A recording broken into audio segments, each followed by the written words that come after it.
আপনি সাবেক একজন ছাত্র নেতা, আপনি বাংলাদেশ ইসলামী ছাত্র শিবিরের সাবেক কেন্দ্রীয় সভাপতি, বর্তমানে আপনি জামাত ইসলামের সেক্রেটারির দায়িত্ব পালন করছেন ঢাকা মহানগর উত্তরে। আপনি সাবেক ছাত্র নেতা হিসেবে গত ফ্যাসিস্ট আমলে 15 থেকে 17 বছর প্রত্যেকটা বিশ্ববিদ্যালয়ে কোনো ছাত্র সংসদ নির্বাচন পরিপূর্ণভাবে এবং সুন্দর পরিবেশে হয় নাই, একপাক্ষিক হয়েছে।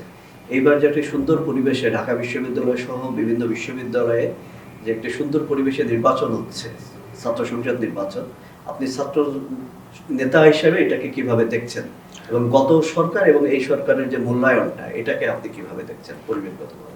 ধন্যবাদ। প্রথম কথা হচ্ছে যে আসলে ছাত্র রাজনীতি হচ্ছে আমাদের রাজনীতির মূল ফাউন্ডেশন। এখান থেকে মেধার ভিত্তিতে নতুন নেতৃত্ব বেরিয়ে আসবে, তারাই আগামী দিনে দেশ গড়ার কারিগর হিসেবে ভূমিকা রাখবে।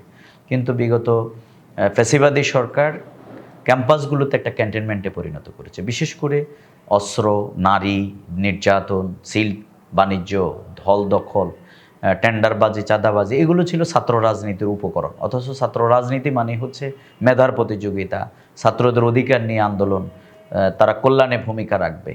সুতরাং সেই ট্রেনিংটা না হয়ে এখানে অস্ত্রবাজির ট্রেনিং হয়েছে, সেই ট্রেনিং না হয়ে এখানে দখলদারিত্ব, ছাত্ররা হাজার হাজার শত শত কোটি টাকার মালিক হয়ে গেছে। এই যে ফ্যাসিস্ট রেজিম আমাদের তরুণ প্রজন্মকে ধ্বংস করে দিয়েছে, এখানে মাদককে সরিয়ে দেয়া হয়েছে, এখানে শিক্ষাকে ধ্বংস করে দেয়া হয়েছে, এখানে জ্ঞানের প্রতিযোগিতা না হয়ে অস্ত্রের প্রতিযোগিতা হয়েছে। সেই জায়গা থেকে ছাত্র জনতা যে আন্দোলন, তাদের অধিকারের যে লড়াই, জুলাই বিপ্লবের মাধ্যমে আমরা সেই নতুন বাংলাদেশ পেয়েছি। আমি ধন্যবাদ জানাতে চাই বর্তমান সরকার এবং বিশেষ করে বিশ্ববিদ্যালয় প্রশাসনগুলো, তারা যে নতুন নির্বাচন দিয়েছে। আমার খুব ভালো লাগে, আমি যদি এই সময় ছাত্র থাকতাম, খুবই ভালো লাগে এবং খুবই আনন্দঘন পরিবেশে এখন পর্যন্ত প্রতিযোগিতা আমরা লক্ষ্য করছি। ঢাকা বিশ্ববিদ্যালয়, রাকসু, জাকসু, সব জায়গায় আজকে মানে একটা আনন্দ মুখর পরিবেশ তৈরি হয়েছে। আমি মনে করি এটি আমাদের জাতীয় রাজনীতিবিদদের জন্য একটা শিক্ষা হতে পারে এবং এই নির্বাচন জাতীয় রাজনীতিতেও প্রভাব ফেলবে বলে আমি মনে করি। অর্থাৎ কে নির্বাচিত হইল এটা না, বরং নির্বাচন যে সুন্দরভাবে এভাবে করা যায়, প্রশাসন যদি শক্ত থাকে, মজবুত থাকে, তাহলে সেটা সম্ভব। আমরা এটার নমুনা দেখতে পাচ্ছি। বিগত দিনে এখানে আমার আধিপত্যবাদের বিরুদ্ধে শুধুমাত্র একটা স্ট্যাটাস দেওয়ার কারণে আমার প্রিয় ভাই বুয়েটের মেধাবী ছাত্র আবরারকে হত্যা করা হয়েছে, আবু বকরকে হত্যা করা হয়েছে, এখানে আপনার জুবাইরকে হত্যা করা হয়েছে। এরকম শতাধিক ছাত্রদেরকে ক্যাম্পাসগুলোতে হত্যা করা হয়েছে। দাড়ি রাখার অপরাধে, কোরআন শরীফ রাখার অপরাধে এই 90% মুসলমানের দেশে কিন্তু রাতের পর রাত নির্যাতন হয়েছে। নামাজ পড়ার অপরাধে নির্যাতন হয়েছে, বোরকা পরার অপরাধে নারীদের উপরে টর্চার এখানে হয়েছে। কারণ আমাদের প্রত্যেকেই নারীরা কে বোরকা পরবে পরবে না, কে নামাজ পড়বে না, বাংলাদেশে সেই সুযোগটা কিন্তু রয়ে গেছে। অর্থাৎ তাহলে সেই জায়গায় এসে অর্থাৎ আমাদের ধর্মীয় যেই অনুভূতি, সেখানেও কিন্তু তারা বিগত দিনে আঘাত এনেছে। আপনি যেটা বলেছেন, আমি মনে করি এই ছাত্র রাজনীতির যে ডোরটা ওপেন হলো, সবার জন্য মুক্ত একটি পরিবেশ, এর মধ্য দিয়ে আমাদের নেতৃত্বের বিকাশ ঘটবে।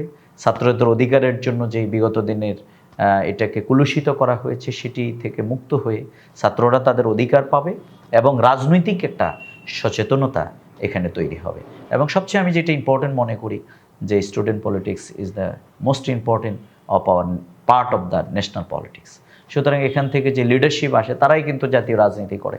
আমরা একসময় এই ছাত্র রাজনীতি করেছি, এখন বৃহত্তর আন্দোলনের কর্মী হিসেবে কাজ করছি। সুতরাং এই যে মেধার একটি প্রতিযোগিতা, এটা এখান থেকে আমরা এই নির্বাচনের মাধ্যমে পাব এবং এখানে আমরা প্রত্যাশা করব যে দলীয়করণ, সহিংসতা এবং সিট বাণিজ্য, টেন্ডারবাজি, এগুলোতে না গিয়ে ছাত্ররা মেধার প্রতিযোগিতার ভিত্তিতে এগিয়ে যাবে। আজকে ঢাকা বিশ্ববিদ্যালয়ে ইসলামী ছাত্র শিবির এখানে ইলেকশন করছে, সব জায়গায় দেখলাম আমার এই প্রিয় কাফেলার পক্ষ থেকেও তারা ইলেকশন করছে। আমার খুব ভালো লাগতেছে যে আজকে আমি বিশ্বাসও করি যে ঢাকা বিশ্ববিদ্যালয়ে যে আমাদের আপনার সাদেক কাইয়ুম এবং ফরহাদ, এরা কিন্তু পরীক্ষিত নেতৃত্ব। এই দিক থেকে তারা কিন্তু বিগত আন্দোলনের প্রথম কাতারে ছিল, তারা সমন্বয়ক ছিল, তারা ভূমিকা পালন করেছে। সুতরাং মানে ট্রাস্টেড লিডারশিপ আমরা বলতে পারি। আর তাদের লিডারশিপের যে কোয়ালিটি, অন্য আরও যারা প্রার্থী দিয়েছেন আমি মনে করি সবাই ভালো, সবাই সহনশীলতার ভিত্তিতে প্রতিযোগিতা করবে। এবং ঢাকা বিশ্ববিদ্যালয় থেকে যেহেতু বাংলাদেশ ইসলামী ছাত্র শিবির 1977 সালের 6 ফেব্রুয়ারি এখান থেকে জন্ম হয়েছিল, আমার আরও ভালো লাগছে যে এখানেই সবার আগে নির্বাচনটা হচ্ছে। সুতরাং এই আমাদের একদিকে যেমনি সাহসী, বুদ্ধিদীপ্ত, তরুণ এবং ভালো রেজাল্টদারী মেধাবীরা আমাদের আজকের ছাত্র শিবির, তাদেরকে ধন্যবাদ জানাই, তারা প্রার্থী দিয়েছে, অন্য দলগুলো দিয়েছে অনেককে।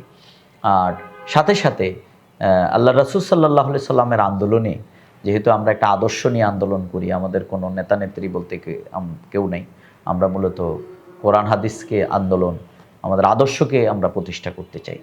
সুতরাং আল্লাহ রাসূলের আন্দোলনে আপনি দেখবেন যে তিনি মক্কায় কিন্তু কাজ শুরু করেছেন, কিন্তু বিজয় হয়েছেন কিন্তু মদিনায় গিয়ে। ঠিক আমরা ঢাকা বিশ্ববিদ্যালয় থেকে শুরু করেছিলাম, আমরা বিশ্বাস করি আবার আল্লাহ রাসূল মদিনা থেকে কিন্তু বিনা রক্তপাতে এসে মক্কায় তিনি কিন্তু বিজয়ী হয়েছিলেন। সুতরাং ঢাকা বিশ্ববিদ্যালয় এরকম একটা ইতিহাস আমরা প্রত্যাশা করছি। যদি ছাত্র সমাজ ছাত্র শিবিরকে গ্রহণ করে, আমার মন বলতেছে সেরকম ইতিহাস আমরা নতুন করে দেখতে পাবো। সহনশীলতার রাজনীতি, মেধার ভিত্তিতে শহীদ আব্দুল মালেক যে রাজনীতির সূচনা করেছিলেন, শিক্ষা ব্যবস্থা প্রণয়নে ঐতিহাসিক ভূমিকা পালন করেছিলেন, তিনি তার ডিপার্টমেন্টে পাশ ছিলেন, তিনি শিক্ষার জাতীয়করণ এবং ইসলামিককরণের যে ঐতিহাসিক তার ভূমিকা, তাকে হত্যা করা হয়েছিল। সে শহীদ আব্দুল মালেকের বিশ্ববিদ্যালয়ে আবার সাদেক কায়ুমদের হাত ধরে, আবার এবং ফরহাদদের হাত ধরে এই বিশ্ববিদ্যালয় সবার একটি বিশ্ববিদ্যালয় পরিণত হবে। এটাকে সেকেন্ড পার্লামেন্ট বলা হয়। সুতরাং এখানের রাজনীতি, এখানে ছাত্রদের রাজনীতি জাতীয় জীবনে প্রভাব ফেলবে, সেটি আমি প্রত্যাশা করছি। আগামী দিনের এই ছাত্র রাজনীতির হাত ধরে কুলুষমুক্ত পেশিবাদের বিরুদ্ধে লড়াই করে আমরা যেমনি বিজয়ী হয়েছিলাম, দুর্নীতি, অপসংস্কৃতি এবং অপরাজনীতির বিরুদ্ধে আবার এই ক্যাম্পাস থেকে বিজয়ী ছাত্ররাই জাতীয় রাজনীতির হাল ধরুক, সেটি আমাদের প্রত্যাশা। ধন্যবাদ।